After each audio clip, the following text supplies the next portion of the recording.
I mean, I really respect the incredible work going on here. But we are back from Spain and we met Hank, professor there in Barcelona, and he told us that small farmers are being eroded by the big multinationals. Mm. Is that a threat for us here in Ireland, and is it a real threat globally?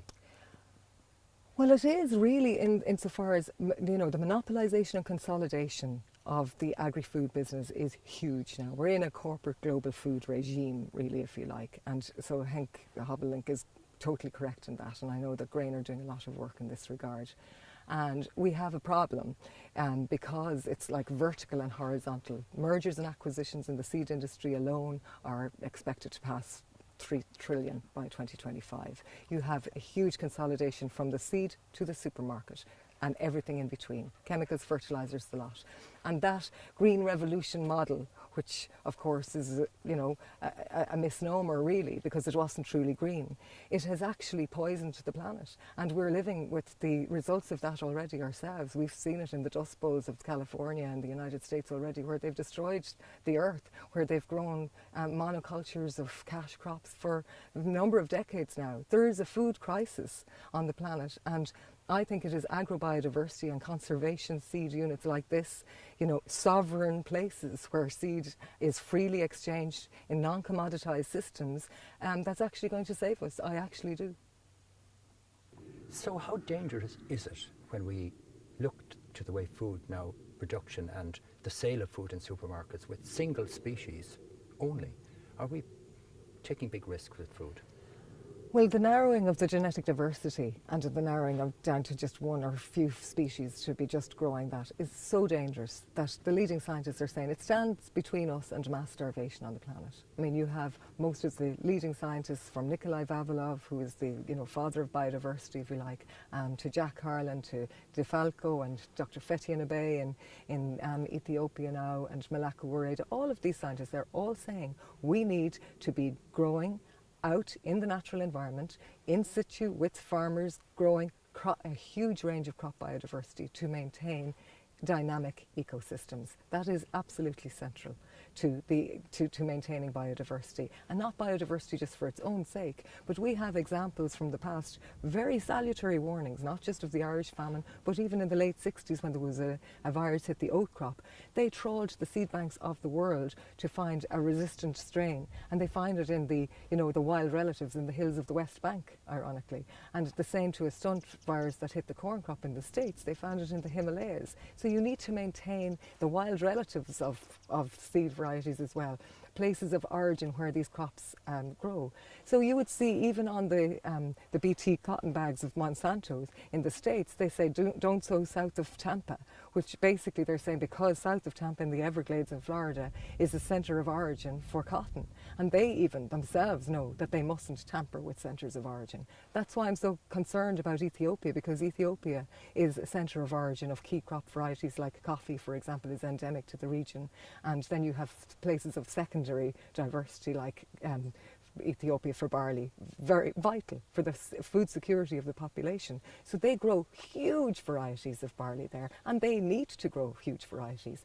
We all need to maintain really rich diversity in our fields, and we're hoping that this will actually capture the imagination of the population in Ireland again, particularly people who are still farming, because you're right, Duncan, a lot of small farmers have been sort of squeezed out by increasingly controlling, monopolising systems, and that's the way the corporate world has tended to go. But you know, we can all only hope that something will shift, because the environment is giving us some very, very hard lessons itself now. You know, everybody is facing very, very huge fluctuations in weather globally all the time. So I think its biodiversity is actually inadvertently going to end up being our friend in the end, because we're going to actually have to face, you know, linking back with the biodiverse ecosystems on the planet that we really do need to sustain. I mean, there is no big technological fix that's going to fix these problems. It's actually back to the earth we'll have to go.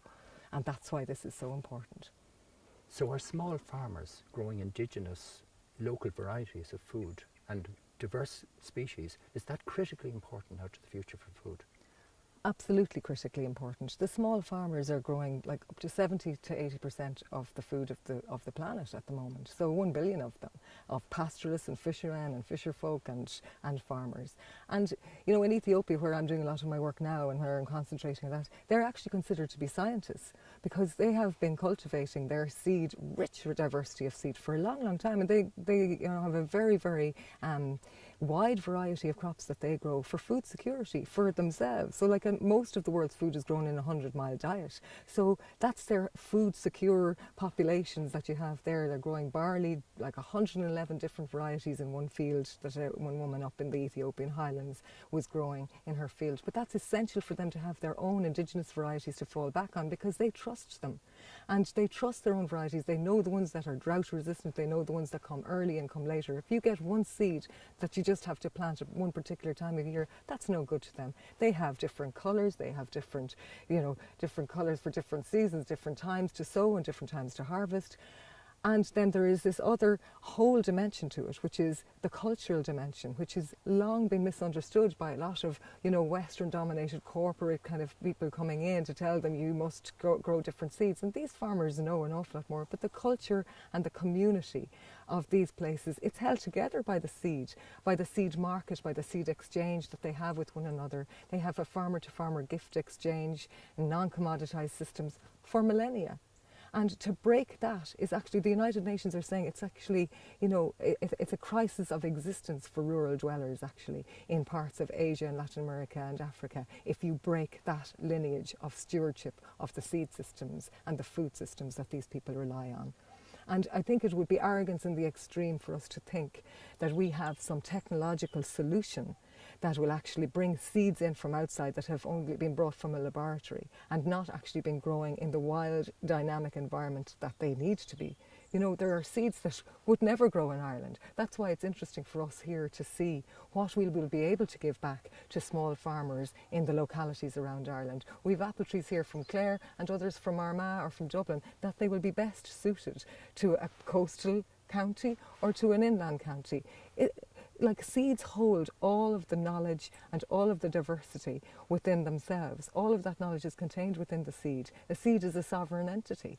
And that's why it's so important for us to actually have some respect around the farmers, these small farmer scientists who really are the ones who have been breeding and cultivating them and adapting them. I mean, they crossbreeds all the time themselves. They know what works best for them. So I stood in a field in Ethiopia where the farmer said to me, this is the father and this is the mother, ancient land-raised varieties, Sisa and Himbrel, and they crossed them and made a new drought-resistant variety, Fatina, which was growing when I saw it last December.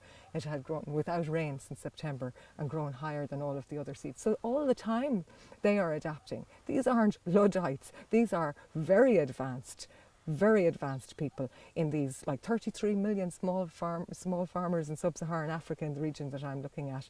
This is how they are growing their food. Nobody is interested in them. All of the big corporations, they want to look at the improved seeds, as they call them, the F1 hybrids that are not open pollinating, and they want to see if they can stimulate the market just with bigger farmers, if you like, but not the small farmers. And that's what I'm concerned about for food security particularly, is that we need to understand actually there is a whole other part of the population of the planet that could fall through the net if we don't actually consider how much diversity that they are growing and how much productivity they are getting. They are saying they're getting higher yields the more agrobiodiversity they maintain, because plants actually operate cooperatively in harsh conditions rather than competitively. So they're actually discovering that the plants themselves have intelligence, in fact, that they actually seem to respond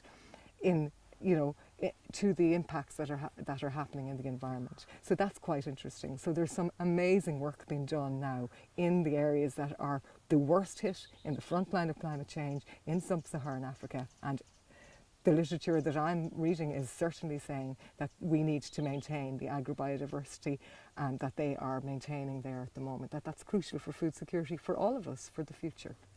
There's about 1 billion people on the planet starving at the moment, and maybe another billion very close to it. Are we actually dealing with this problem? Well, there's a lot of people looking at the problem at the moment. I mean, the poor of the world and the smallholder farmers of the world are producing the food of the planet at the moment. They are being pushed increasingly towards growing cash crops and leaving their crop biodiversity and their own ecosystems and their own agro-ecosystems behind. And that's very dangerous, because then they will literally find themselves between a rock and a hard place, because, you can see it when they're going into the cut flour industry, or they're going into growing huge amounts of monoculture cash crops just for export. But the people who are actually maintaining their own smallholder systems with unbelievably rich biodiversity in their farms, in their small farms, they are the ones who are actually sustaining themselves and each other, and who have the greatest potential to actually be able to produce food in the long run. So what do you mean by the F1 hybrid? What's that? Well, the F1 hybrid is actually a specially bred seed. It's normally owned by a company, and it would be maybe even a patented seed. And it's not an open pollinated variety like we would be growing here. These are all open pollinated varieties. Basically, it's, plants reproduce themselves and you can save the seed from it. But F1 hybrids are not as resilient in the second generation, and so you have to go back to the company to buy the seed again. And of course, for smallholder farmers and very poor people, they can't afford that. They have no money. They can't afford the chemicals and the fertilisers that go with growing F1 hybrids either. But the other thing that's very important about it is, and look, at a lot of farmers who'll be watching the show, Duncan, they'll go, well, I get my seed from the factory, and I know, and they will choose, Irish farmers, I know, they choose the best seed that they can, and they'll know there are different varieties that are good or whatever.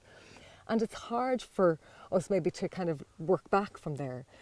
But in countries that I've been visiting, there's like 96% of the population of Ethiopia are still growing all their own open pollinated varieties of seed. Huge diversity of seed that they exchange freely between one another. And they'll know, that's a good one, I'll give you that seed, you want that. And then they know that they're building up the resistance and the resilience in the whole community. So it is an entirely different paradigm of production, actually, than this F1 hybrid, one type of breed, one type of species, one type of pea, one type of bean or whatever. But it's not a great system if you actually have food shocks, like people who are in the poorest regions, who we know are in the front line of climate change. So they're going to have really harsh weather conditions hitting them.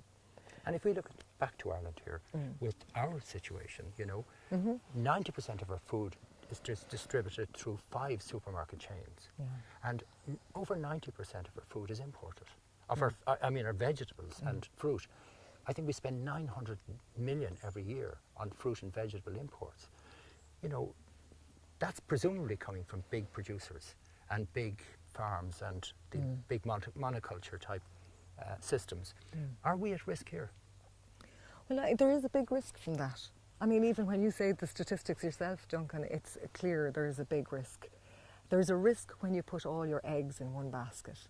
The old adage is true, you just have to diversify, you have to maintain other systems, you have to avert risk, you don't expose populations to risk. And by putting all your eggs in one basket, you're doing that.